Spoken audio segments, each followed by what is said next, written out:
It's not rock hard abs. I'm a man of flesh and bone. I do have buns of steel. It didn't begin with shouting, but with sound. A crisp, deliberate crack as a legal folder slammed against a courtroom desk. The noise cut through the air like a bullet. Heads turned. Conversations froze. For a single suspended moment, time seemed to hold its breath, because the man standing behind that folder was not an attorney. He wasn't a cameraman, and he certainly wasn't Kody Brown.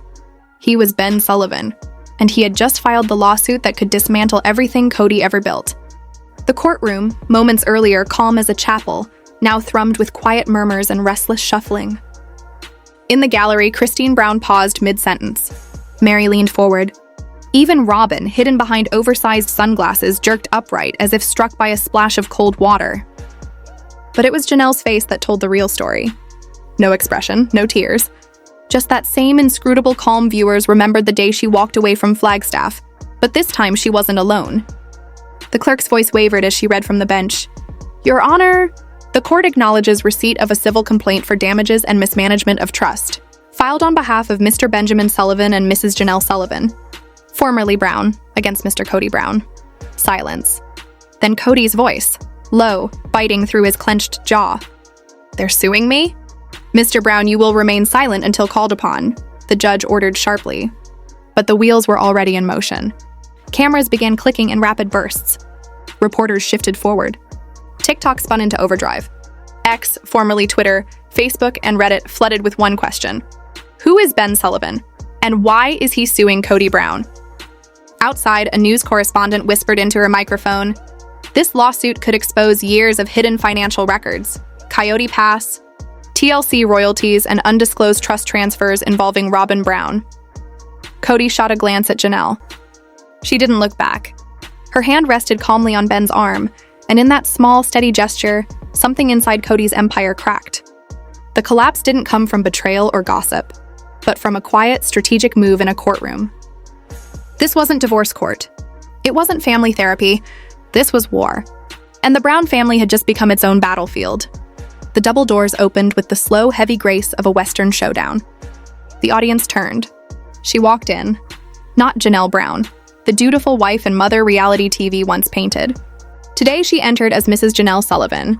A slate gray coat, a navy dress, her hair swept into a flawless twist, and on her left hand, a gold wedding band that caught the light like fire. The gallery didn't breathe. They didn't have to. The shock hung thick in the air. Christine's lips parted. Meri's eyes narrowed. And Robyn, stiff as stone, had to be quietly reminded by her attorney to breathe. At the defendant's table, Kody stared, squinting as if he could undo reality by sheer force of will. "She married him," he whispered, voice cracking. "She actually married that man?" Janelle's heels clicked softly as she crossed the courtroom. She placed her folder neatly on the plaintiff's table, sat beside Ben, and folded her hands. She didn't touch him. She didn't need to. The ring spoke for her. This was not theater. This was termination, emotional, legal, financial. Ben's solicitor, a woman in her 40s with sharp gray spectacles, stood. "Your Honor, the plaintiffs will present documentation, testimony, and forensic accounting reports proving breach of fiduciary duty, misappropriation of assets, and concealment of marital funds by Mr. Kody Brown, spanning 2014 through 2022. The judge said nothing, just stared at the thick folder marked Sullivan et al. V. Brown. Kody muttered, "This is madness. She's doing this to humiliate me." But every whisper in the room told the truth. Janelle hadn't left empty-handed. She'd built something new, and now she was here to defend it. This battle had begun months before, in a quiet coffee shop off a Utah highway. No cameras, no producers. Just Janelle, a cup of untouched tea, and Ben Sullivan. "They think I walked away with nothing," she said softly. "They think I didn't fight back." Ben said nothing. He had seen it before. Women who had been silenced, diminished, erased on paper long before in life. But this one was different. She wasn't bitter. She was ready. She pulled out a weathered binder. "These are the property transfers Kody made in 2016. He said they were for the family trust. But this one..." She tapped a page. "This one erased my name." Ben leafed through the papers. Transfers to shell companies. Missing signatures. One registered in Wyoming under Unity Investments LLC. Kody listed as sole officer. "This isn't protection," Ben murmured. "This is erasure." Janelle laughed once, bitterly. He told me not to worry, that he'd handle the paperwork. I thought he was protecting the family. He was protecting himself. Ben closed the binder. Janelle, this isn't just restitution. This could be fraud. That single word, fraud, burned the air between them.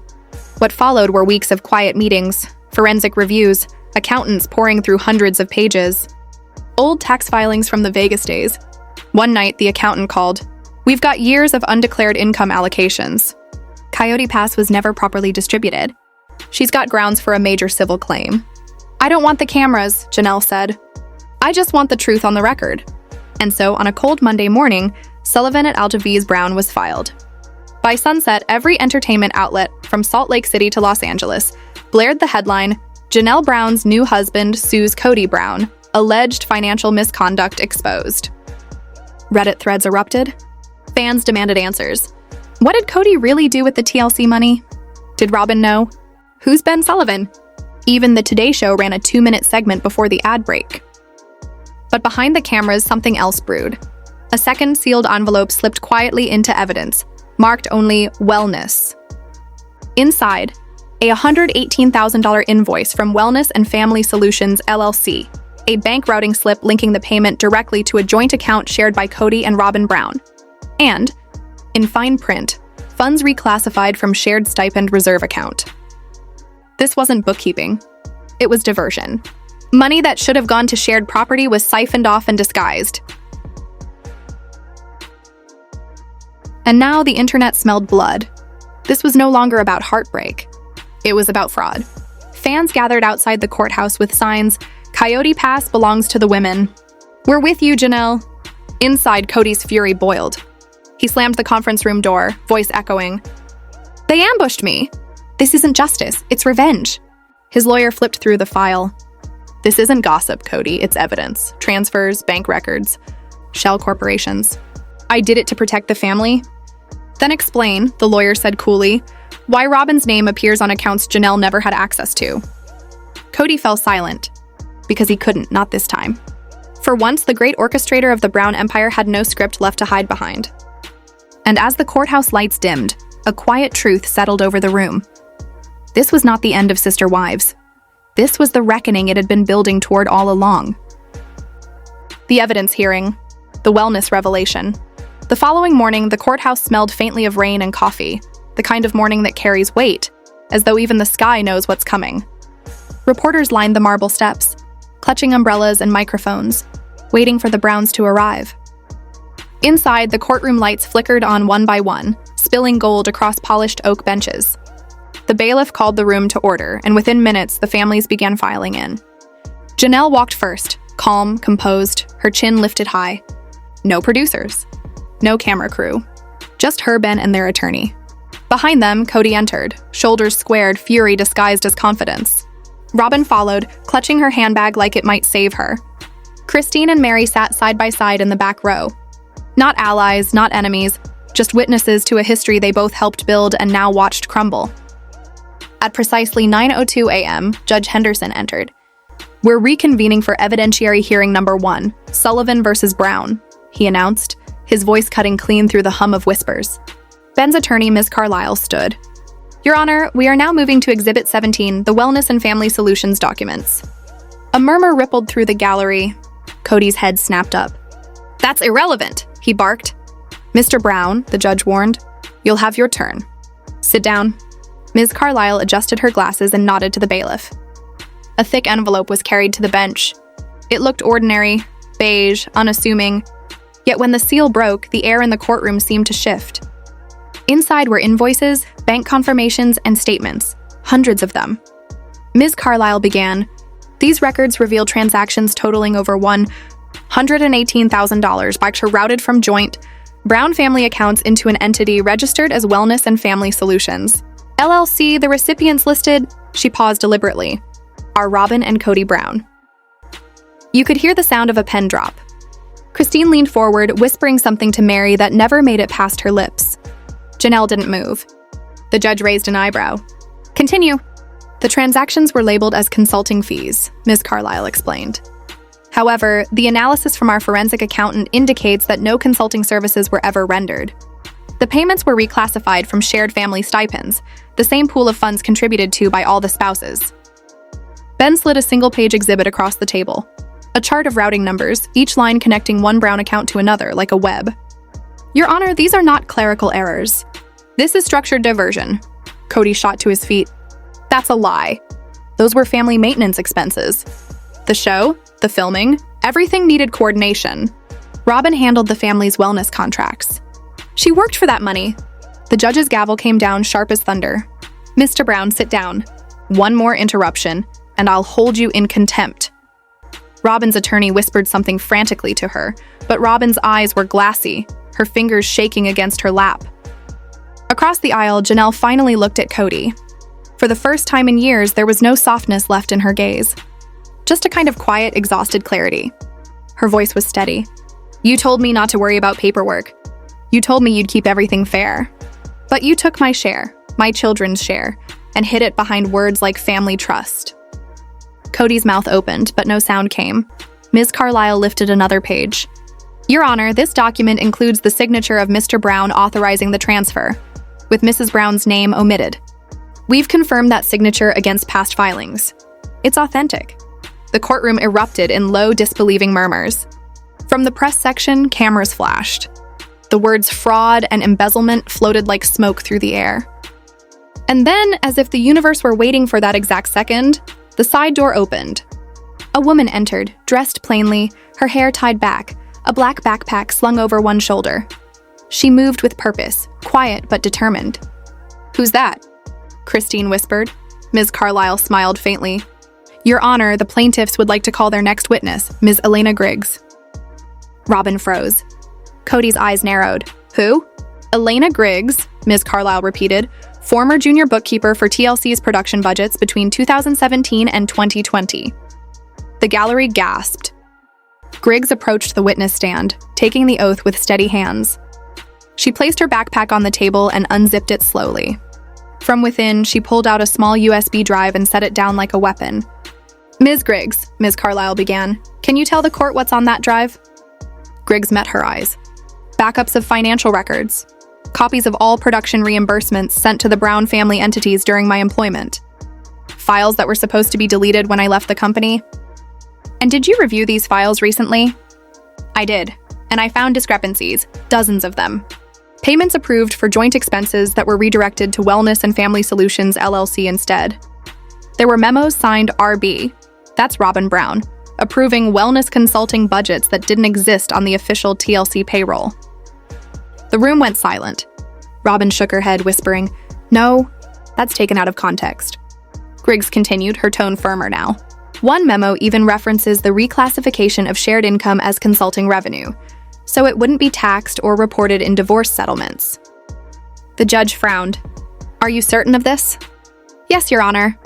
I saved everything. The court clerk plugged the USB into a monitor. The screen blinked to life. Spreadsheets, transaction lists, emails, and then a single message projected for all to see. From Robyn Brown to Kody Brown. If we run it through Wellness, it won't show under the shared account. A gasp erupted from the gallery, so loud the judge had to strike his gavel again. Christine covered her mouth. Meri whispered a prayer. Kody's face drained of color. Robyn's hand went to her temple, whispering, That's not what I meant. I was trying to help. Janelle didn't flinch. She simply turned to the judge and said quietly, Your Honor, that is what I meant by concealment. The judge nodded once, slowly. Exhibit 17 is entered into evidence. The court acknowledges prima facie proof of concealed assets. We will recess until Monday to allow both parties to review discovery. The gavel fell, but the silence that followed wasn't victory. It was revelation. Kody remained frozen in his chair, staring at the screen as the evidence vanished to black. The room emptied around him. Cameras clicked like distant thunder. Outside, rain began to fall, soft, relentless. Janelle stepped out beneath an umbrella held by Ben. Fans had gathered again, holding signs and shouting her name. One woman wept openly, calling, You did the right thing, Janelle. Ben leaned close and whispered, You ready for what comes next? Janelle glanced back at the courthouse, the symbol of everything she'd once endured. I've been ready for years, she said quietly. And with that, she walked into the rain, The woman who once stood in Kody's shadow now walking toward her own storm, unafraid. The cross-examination, Robyn on the stand. Monday arrived gray and heavy, the kind of morning that feels swollen with unspoken words. The courthouse steps gleamed with rain, and a hush hung over the crowd gathered behind barriers. News vans idled. Camera lenses trained on the entrance where the Browns would walk through once again, but this time it wasn't curiosity that filled the air. It was anticipation. Inside, the court clerk arranged microphones. Reporters settled like vultures, notebooks ready. The words Exhibit 17, Wellness LLC, were still etched into everyone's minds. At precisely 10 o'clock, Judge Henderson entered. "Court will come to order," he said, voice crisp. "Mrs. Robyn Brown, please take the stand." A faint gasp rippled across the gallery. Robyn hesitated for the briefest moment before rising. She adjusted her pale blazer, smoothed her skirt, and walked forward, eyes downcast. She looked smaller than before, not the camera-ready matriarch viewers once saw, but a woman walking towards the inevitable. "Do you swear to tell the truth, the whole truth, and nothing but the truth?" Her voice was thin. "I do." Ben's attorney, Miss Carlisle, stood, calm as winter steel. "Mrs. Brown, you've been a co-signatory on several accounts linked to Wellness and Family Solutions LLC, correct?" "Yes," Robyn murmured, "but those were family wellness contracts. For therapy, education, family coaching." Ms. Carlisle stepped closer. "And can you name any certified therapist or educational consultant who actually received payment from those funds?" Silence. Robyn's mouth opened, but no words followed. A few heartbeats passed. Kody shifted in his seat, jaw tight. "The records, Mrs. Brown," Carlisle pressed, sliding a folder across the podium. "Show instead that payments went to private accounts labeled Family Maintenance, Household Wellness, and Media Consulting. All routed through your LLC. Did those services exist?" Robyn gripped the edges of the stand. I was following Kody's direction. He said it was simpler this way. I didn't know it was wrong." Carlisle raised an eyebrow. "So you didn't understand the transfers? Yet you signed them?" Tears welled, glinting beneath the overhead lights. "We were trying to keep things manageable. For everyone." Christine whispered to Meri, "She's folding." The judge leaned forward. "Mrs. Brown, the question is simple. Did you knowingly authorize funds to be moved from the shared trust without Janelle Brown's consent?" Robyn's voice cracked. "I didn't mean harm." "That's not an answer." Finally, her shoulders slumped. "Yes, I signed them. But Kody told me it was family money, not Janelle's specifically." The gallery erupted in whispers. The judge's gavel struck once, the sound sharp and final. Kody half rose, furious. "Stop this. She's being manipulated. Sit down, Mr. Brown," Henderson barked. "One more outburst and you will be escorted out." Robyn covered her face, trembling. Ms. Carlisle's voice softened slightly, but her words cut no less deeply. "Mrs. Brown, do you recall sending this email?" She tapped a key on the court monitor. The screen lit up. From Robyn Brown to Kody Brown, transfer done. It'll go under consulting again. Janelle won't see it. Robyn stared at the words as though they belonged to someone else. "Did you write this?" A tear slipped down. "Yes." "And did Mr. Brown instruct you to?" She hesitated, a pause that felt like an eternity. "He suggested it." The courtroom fell utterly silent. Even the cameras seemed to stop clicking. Ms. Carlisle nodded once. No further questions. The judge turned to Kody's defense. "Mr. Trent, your witness." Kody's lawyer rose, tall and polished, moving with rehearsed sympathy. "Mrs. Brown, you and Mr. Brown have been under extraordinary media pressure, haven't you?" "Yes." "You were attempting to manage chaos, emotional, financial, logistical, not to commit a crime, correct?" Robyn nodded eagerly through her tears. "Exactly. We were just trying to survive. People don't see what it's like when your family's on television." The lawyer spread his hands. "So these documents, they show attempts to keep the family functioning, not theft." "That's right," Robyn whispered. "Thank you." He turned to the judge, satisfied. No further questions. But before Robyn could step down, Ms. Carlisle rose again. "Redirect, Your Honor." The judge sighed. Briefly. Carlisle stepped closer, voice low but firm. "Mrs. Brown, the phrase Janelle won't see it. That's not about chaos. That's concealment. You knew exactly what you were hiding." Robyn's breath caught, and the silence that followed was answer enough. The judge finally nodded. "Mrs. Brown, you may step down." She stood shakily, avoiding Kody's gaze. He reached for her hand, but she brushed past him, walking straight out of the courtroom. The door shut softly behind her, a sound quieter than thunder, yet it echoed longer. Kody sat rigid, fists pressed to the table. He didn't look at Janelle, not even once. Across the room, Christine exhaled, whispering, "That was it. That was the crack." Meri simply nodded, whispering back, "The truth always finds its way." Judge Henderson shuffled his papers. This court will adjourn until Wednesday for submission of additional exhibits. The question before us now is not whether funds were diverted, but whether they were diverted knowingly. The gavel came down. Reporters erupted into motion. Cameras whirred. The words "knowingly diverted" splashed across breaking news tickers before anyone even left the building. Outside, Janelle and Ben emerged once again into the pale afternoon light.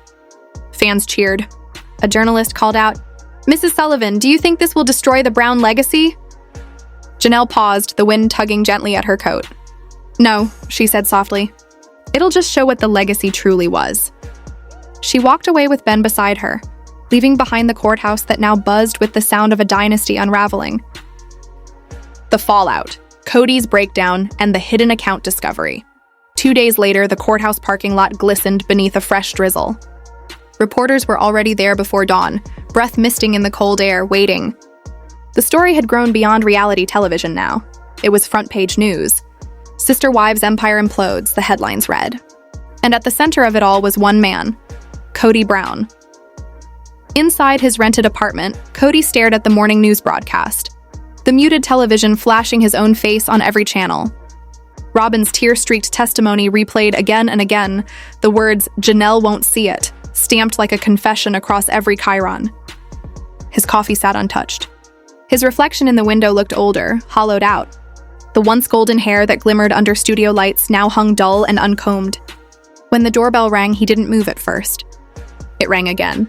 He opened it to find Mr. Trent, his attorney, holding a thick manila folder. "We need to talk." Kody stepped aside silently. Trent dropped the file onto the table. The forensic accountant finished her review. "You need to see this." Kody frowned. "What now? More twisted numbers from Christine's fantasy land?" Trent didn't respond. Instead, he flipped the folder open to reveal a printed email chain and several bank statements marked "confidential." These are from an account registered under C. Brown Holdings, Flagstaff Bank, opened in 2019. The trail leads to payments that match several transactions from the family fund. Christine and Janelle's lawyers didn't have this yet. We just did. Kody scanned the pages, confusion shifting slowly into dread. That's a property escrow account for family investments." Trent's expression didn't change. "It received $183,000 over 2 years, but no property was ever purchased. Instead, the funds were wired to another account, RL Consulting, in Utah. That's Robyn's LLC." Kody's breath hitched. No, that's business money. Brand development, family projects, Trent cut him off. "Kody, it's under your social security number." The room fell utterly silent. The rain tapped softly on the window like a ticking clock. Kody sank into a chair, hands over his face. "They'll crucify me for this." Trent sighed. "You need to prepare yourself. If Henderson sees this, it's over. They'll call it deliberate concealment. Janelle's counsel already suspects another account existed. Once this surfaces officially..." "Don't let it surface," Kody said sharply, lifting his head. "We'll fix it. We'll move the funds, close it, show them I returned everything." "That's tampering," Trent said flatly. "Don't even think about it. You're already walking a legal tightrope." Kody slammed his fist on the table. "You don't get it. Everything I built, the show, the brand, the name, they're tearing it apart. Over paperwork? I kept this family alive when no one else could." Trent gathered his papers, cold and professional. "Then you'll need to convince the court of that, not me." He left quietly, the sound of the closing door echoing through the hollow apartment. Meanwhile, at Janelle's home, a completely different atmosphere pulsed, tense but focused. Christine sat beside her, laptop open, while Ben sorted through printouts. "We found something odd," he said. "One of the wellness accounts links to a secondary routing number, one that doesn't match any of the original family businesses." Janelle leaned in, her brow furrowing. "Could it be personal?" Ben nodded. "Could be. The trail vanishes around late 2021, right when Kody claimed the family fund was drained. Christine exhaled. I knew it. He wasn't just broke, he was hiding money. Janelle's eyes filled with quiet fire. He called me paranoid. Said I was making drama for the cameras. Turns out I was right all along. The doorbell rang. It was Ms. Carlisle, their attorney, holding her phone up triumphantly. We've got it confirmed, she said. The routing number matches an account under C. Brown Holdings, opened by Kody, hidden under a separate business classification. Christine gasped. Does Robyn know? Carlisle smiled faintly. She will, once I present this in court. 3 hours later, Robyn's Flagstaff home was a whirlwind of panic. She sat at the kitchen counter, trembling, her phone buzzing nonstop. Texts from producers, friends, tabloids, everyone wanted a comment. Kody stood by the window pacing. They're not going to stop until they destroy me. They think I'm some criminal? Robyn's voice broke. Kody, what if they're right?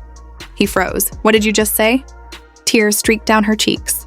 That account, the one you told me was for the business, it was never for the business, was it? You were trying to protect yourself. You didn't trust them. Kody turned, anger flashing in his eyes. Of course I didn't trust them. They left me.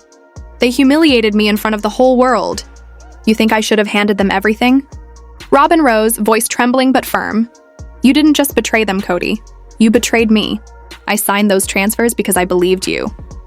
Kody's voice thundered through the room. I did it for us, Robyn. For our kids, so that when they take everything else, we'd still have something left. Robyn shook her head slowly, tears falling. They didn't take everything, Kody. You gave it away. The next morning, the courthouse steps buzzed with chaos once again. Word of the hidden account had leaked overnight. Somehow, perhaps from an anonymous tip, perhaps from a whistleblower. Reporters swarmed as Kody arrived, his jaw tight, eyes shadowed. The once charismatic patriarch now looked like a man standing at the edge of his own undoing. Inside the courtroom, Judge Henderson held the new documents in his hands, his expression unreadable. Mr. Brown, he said finally, can you explain why a previously undisclosed account containing six-figure deposits exists under your name? The entire room froze. Cameras clicked. Kody's lips parted, but no sound came out. Janelle sat perfectly still, her eyes fixed on him, not with hatred, but with something colder, clarity. Christine crossed her arms. Meri looked down, shaking her head. The judge continued, his tone icy. If you cannot provide immediate justification, the court will consider this evidence of intentional concealment of community funds. Robyn buried her face in her hands. Kody's lawyer tried to speak, but Kody raised his hand weakly. Your Honor, he began, voice cracking, I was trying to keep my family together. That's all. Everything I did, it was for them. Judge Henderson's reply was quiet, but sharp enough to cut through the silence. Mr. Brown, this court is not judging your intentions. It's judging your actions. He struck the gavel once. Recess until Monday. Further inquiry into C. Brown Holdings will proceed immediately. The sound reverberated like thunder. Kody slumped back in his chair, eyes vacant. Cameras zoomed in on his face. A face once loved by millions, now caught in the collapse of his own creation. Outside, as the crowd pressed in, Janelle whispered to Christine, he always said God was testing him. Maybe this time he just gave him the mirror? Christine nodded softly. And for once, he can't look away. Christine nodded softly. And for once, he can't look away. The media storm and Robyn's public breakdown. By Friday morning, the quiet Arizona hills of Flagstaff were no longer quiet. The Brown family's once idyllic cul-de-sac had become a circus. Camera crews parked by the curb, drones buzzing overhead, journalists pressing against the gates with microphones like bayonets. What began as courtroom drama had transformed into a nationwide obsession. The hashtags Kody Brown scandal and Jark's sister wives trial trended for the third consecutive day. Fans dissected every facial expression, every tremor in Robyn's voice, every flicker of guilt caught by the cameras. Even TLC issued a statement. The network is monitoring the situation closely. We ask for understanding and privacy for the families involved. But the word privacy had long lost its meaning. Inside her home, Robyn Brown sat in the kitchen surrounded by unopened letters. Most from fans, some from strangers, some from lawyers. Her phone was turned face down. The headlines screamed at her from every direction. Robyn Brown's secret recordings surface. Exclusive. Inside Kody's vanished millions. Sister wives canceled? Network in crisis talks. The last one made her stomach drop. "Kody," she called softly. "They're saying TLC might pull the show." He didn't answer. He was upstairs pacing the landing, phone pressed to his ear, shouting at someone, probably a producer or maybe his lawyer. Robyn rose, clutching the edge of the counter for balance. Her reflection in the kitchen window startled her, eyes swollen, face pale, hair unbrushed.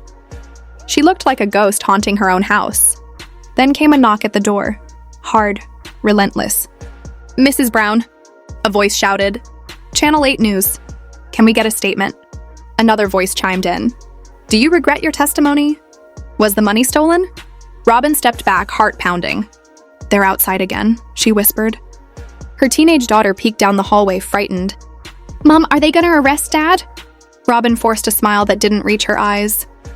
"No, sweetheart. Everything's going to be okay." But even as she said it, she could hear Kody's voice upstairs, loud, angry, and breaking apart. Meanwhile, across town, Janelle and Christine sat in a quiet diner booth away from the cameras. Their coffee went cold as they watched the news playing silently on a mounted television. The footage showed Kody leaving court 2 days earlier, pushing past reporters as Robyn trailed behind him, tears streaking down her cheeks. Christine sighed. "Do you think she knew about all of it?" Janelle stirred her cup slowly. "Not all, but she knew enough." There was no bitterness in her tone now, just fatigue. The kind that comes when truth no longer feels like victory, only relief. A reporter's voice played over the video. TLC sources confirm internal discussions are underway regarding the future of sister wives. Following allegations of fraud and concealment involving Kody and Robyn Brown, Christine exhaled. "They're done. The show's done." Janelle nodded. Maybe that's the mercy in all this. No more pretending. That night, Robyn's breakdown finally came. It began quietly, a phone call, then another. Both from TLC executives. The network was suspending filming indefinitely. The cameras that had once made her famous were now gone, switched off, packed away in storage. The silence was unbearable. She sat in her bedroom trembling, clutching a framed family photo. One from happier years. When all the wives smiled, when Kody's arms were around them all, when unity was still something they could fake convincingly. The photo slipped from her hands and shattered on the floor. Kody burst into the room moments later, face flushed. What happened? Robyn didn't answer. She just stared at the shards of glass. "They've canceled it," she whispered. "They're shutting it all down." Kody froze. "No, they can't do that. This is our life, our legacy." "Our legacy?" She cut in, her voice trembling but sharp. "Our legacy is lawsuits and lies. You said it was all for the family, Kody, but all it ever did was destroy us." He stepped closer, but she backed away, tears streaming. "You told me to trust you. You told me the show would fix everything. But look at us now." She gestured wildly at the empty room. "Everyone hates us. The other wives, the fans, the whole world, they think we're monsters." Kody's voice dropped low, almost a whisper. "They don't know what it's like to carry a family like this." Robyn looked at him, really looked. The exhaustion, the pride, the refusal to take responsibility. "No, Kody," she said softly. "They don't know what it's like to lose everything for a man who can't admit he was wrong." She turned and walked out of the room, the sound of her footsteps echoing down the hallway. For the first time in years, Kody didn't follow her. He just stood there, staring at the broken photograph, surrounded by the remnants of the empire he built and destroyed with his own hands. The next morning, footage surfaced online. Secretly recorded audio, allegedly from a production meeting months earlier. Kody's voice could be heard saying, "If the money runs through Robyn's LLC, it's cleaner. The others don't need to know every detail." The clip spread like wildfire. Fans were livid. Sponsors withdrew. TLC made it official. Effective immediately, Sister Wives has been suspended pending investigation. The network has no further comment. The fall of the Browns was complete.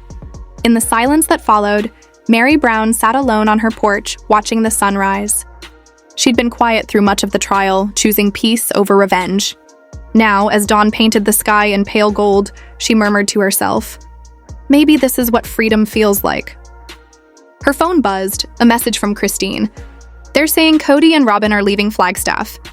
Meri typed back simply, "Let them. Maybe peace starts with distance." She set the phone aside and breathed deeply. For the first time in years, there were no cameras. No scripts. No expectations. Just stillness and in truth. Meanwhile, somewhere on the edge of Flagstaff, a moving van idled outside Robyn's home. Boxes were stacked by the door. Kody stepped out, looking back one last time. The wind rustled through the trees, cold and uninviting. He turned to Robyn, who stood silently beside him. "Ready?" he asked. She didn't answer. She just looked away, eyes red but resolved. As the van pulled away, the house shrank in the rearview mirror, and with it, the illusion that had once kept them all together. The illusion that had once kept them all together. The final hearing. The verdict that ends it all. It was the kind of morning that felt like the world had paused to listen.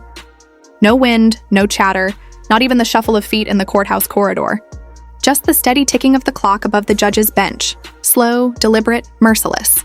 The Brown versus Sullivan case had stretched over 6 weeks. What began as whispers of financial misconduct had spiraled into one of the most publicized civil trials in reality television history. By now, everyone, from the gossip pages to primetime talk shows, had an opinion. But inside courtroom 4B, there were no cameras today. No audience, no lights, only the people who mattered, and the truth that was finally ready to be heard. At the plaintiff's table sat Janelle Sullivan, formerly Brown. Her hands were folded neatly, wedding band catching the morning light. Beside her, Ben Sullivan, calm, unshaken, whispered something only she could hear. She nodded once. Across the room, Kody Brown sat stiffly in a charcoal suit. He looked smaller somehow, and not physically, but in spirit. The once charismatic patriarch, who had commanded living rooms for over a decade, now sat like a man waiting for a sentence he already knew was inevitable. Robyn wasn't beside him. She hadn't attended the final hearing. According to her lawyer, she was unwell, but everyone knew what that meant. Too many nights of crying. Too much shame. Too much truth to face. When the judge entered, the room rose, then fell into silence. He adjusted his glasses, eyes scanning the files before him, pages of evidence, testimonies, and forensic reports. The paper mountain that told the story of a family's collapse. He cleared his throat. The court has reviewed extensive documentation regarding the financial management of the Brown Family Trust, the Coyote Pass investment accounts, and all related LLCs. It is the opinion of this court that substantial mismanagement occurred between 2016 and 2022, resulting in both personal and collective losses exceeding $400,000. A murmur rippled through the room. Kody's shoulders tensed. Janelle didn't flinch. The judge continued. Further evidence confirms that these transfers were executed under the direction of Mr. Kody Brown, without the full and informed consent of all parties involved.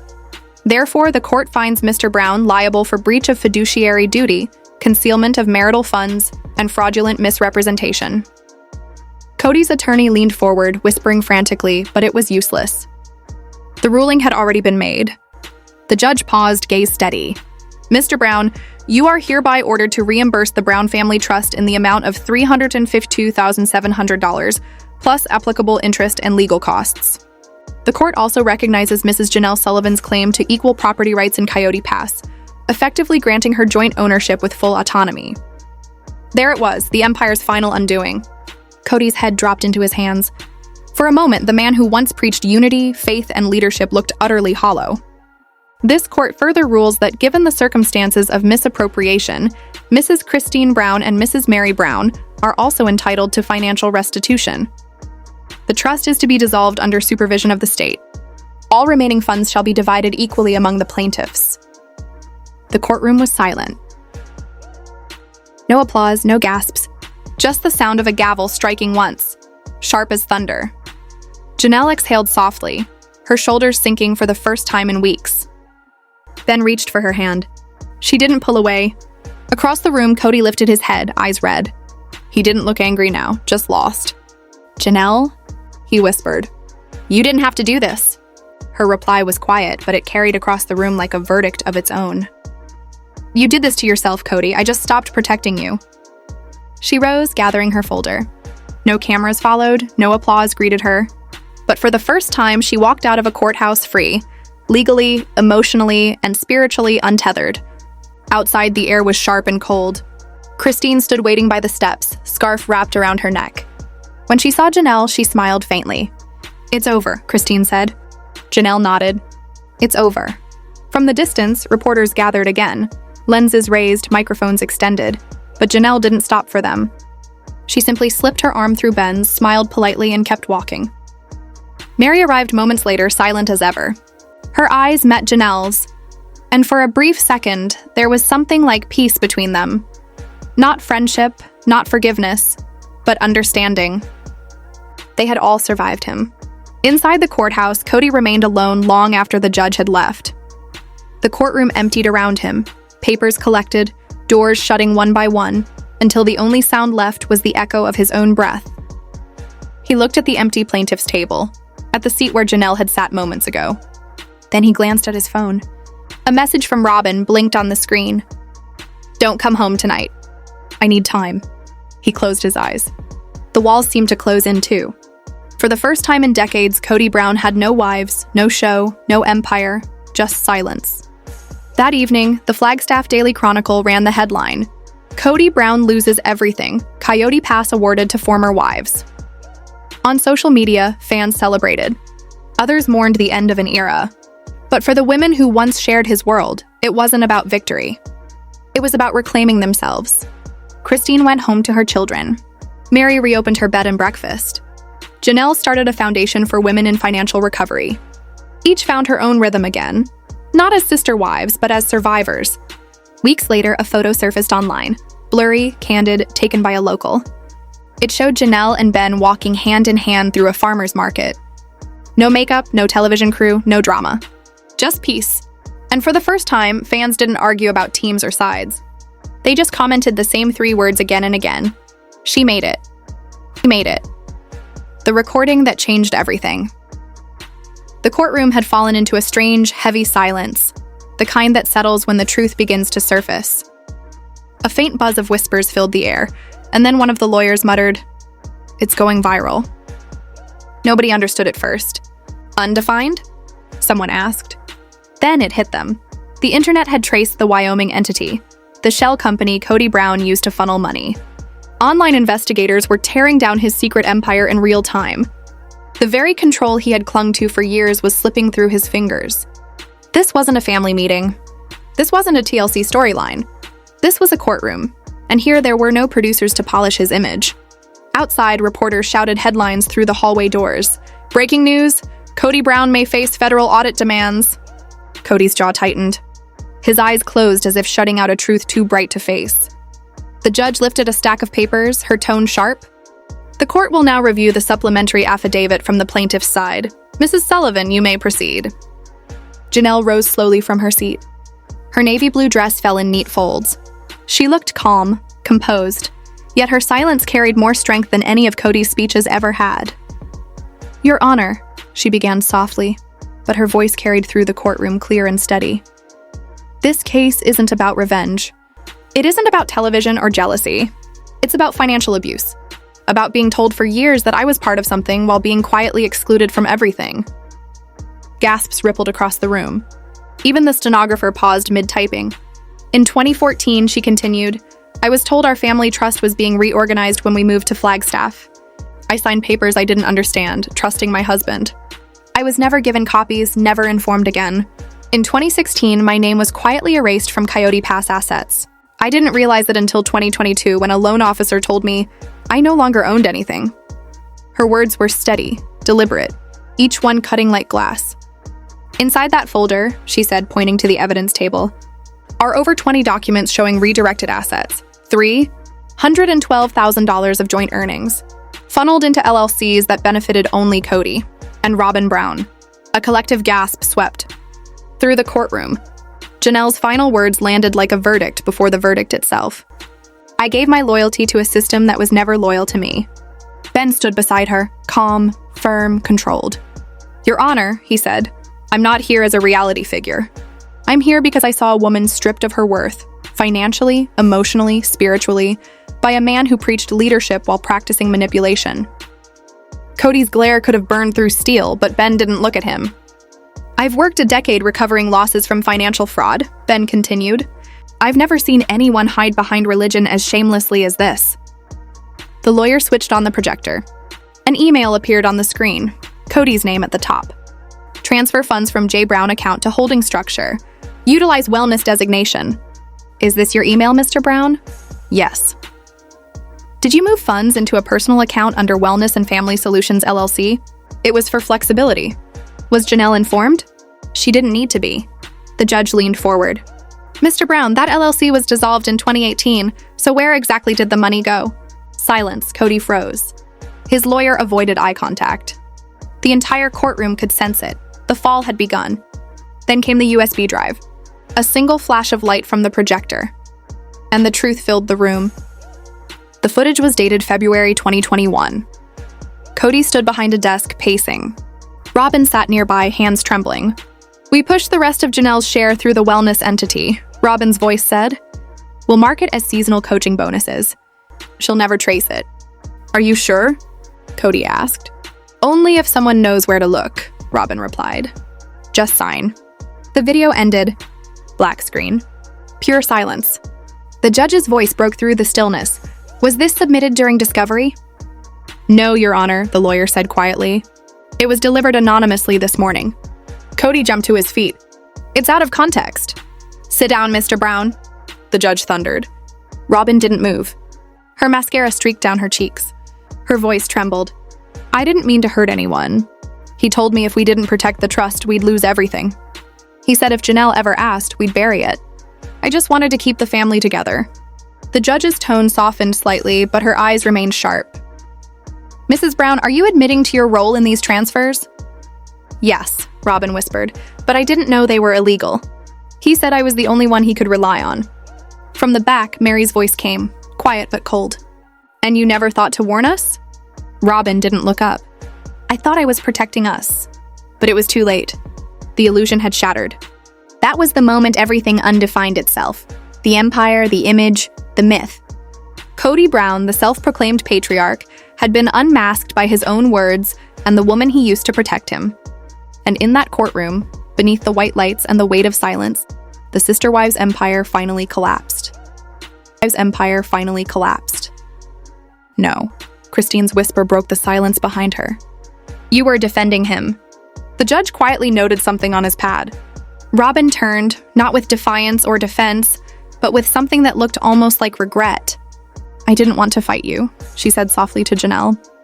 Janelle didn't reply. She didn't need to. The damage was already done. Robyn's voice was now part of the official record, her silence no longer a shield. She left the stand without looking at Kody. No touch, no glance. Because this was no longer about loyalty. It was about consequences. The judge turned toward the attorneys. Counsel, bring in your next witness. Yes, Your Honor. We call Christine Brown. A murmur rippled through the courtroom. Christine rose slowly, no notes, no papers, just truth she'd carried for decades. I am not here to blame anyone, she began, her tone steady. I am here because for 25 years, I believed I was in a partnership. But it turned out to be a one-sided contract I never got to sign. She pulled a worn manila envelope from her bag, a copy of her 2019 TLC contract. My name was not on this account. The payments went to Brown Family Holdings, but only one person controlled the funds. We were told to stay quiet, be loyal, hold the line. Her eyes softened as they met Janelle's. She held the line the longest. Kody wouldn't look up. Next witness, the judge said.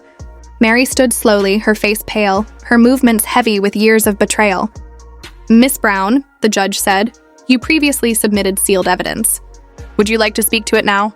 She nodded. With trembling hands, Meri placed a photograph, an email printout, and a handwritten letter on the table. This picture was taken in 2020, she began. That weekend, Kody told me he was too ill to discuss my share of the trust. She pointed to the photo.